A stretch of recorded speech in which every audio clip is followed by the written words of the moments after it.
So, I think that my thoughts when I first, found out about coronavirus and that it was probably going to be coming here, it wasn't a matter of if, it was going to be a matter of when. The first thing I would have thought about was, what does that mean for me? Am I going to take care of the corona patients? I'm an observation unit.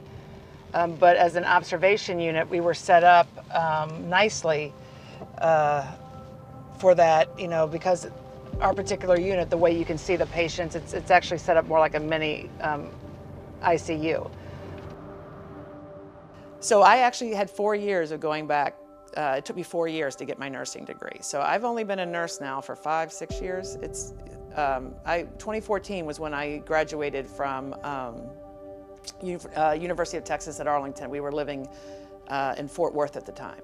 I went to the Naval Academy right out of high school. So that would have been, I graduated high school in 1987. So that was plebe summer, that end of June, I guess it would have been. And then from there, 4 years at the Naval Academy. Went from there, delayed about 3 or 4 months. So I was at Pax River during that time, and then went to flight school in Pensacola. And I got my wings September of '93. One of the first things you learn early on in the military is you take care of your people. The Marine Corps even starts with, your people. You don't eat till your team eats. You take care of your people. I am able to do a lot of the things that I do because I honestly work with some of the greatest human beings, on this planet.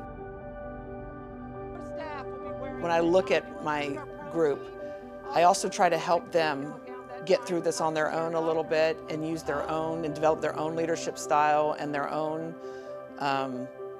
way of doing things, so that one of these days I can move on and somebody else can sit here and do this job.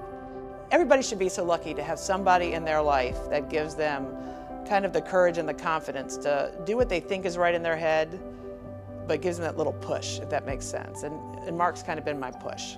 Right here is our campsite. Oh! You can sit a little closer. Can I? Act like you like each other. We do like each other. We do. You look like you're in therapy.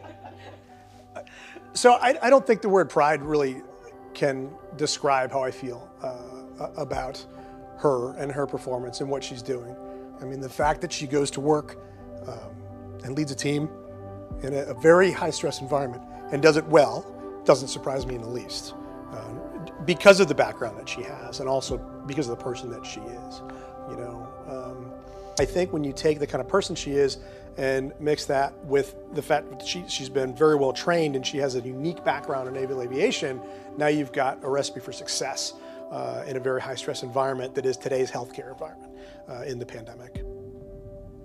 I guess that's pretty much, the best part about this whole thing is just that I get to take care of my staff. And by taking care of the people that are working for me and making sure they have what they need and supporting them and, doing whatever it is that they need to do their job, they take care of the patients and everybody wins.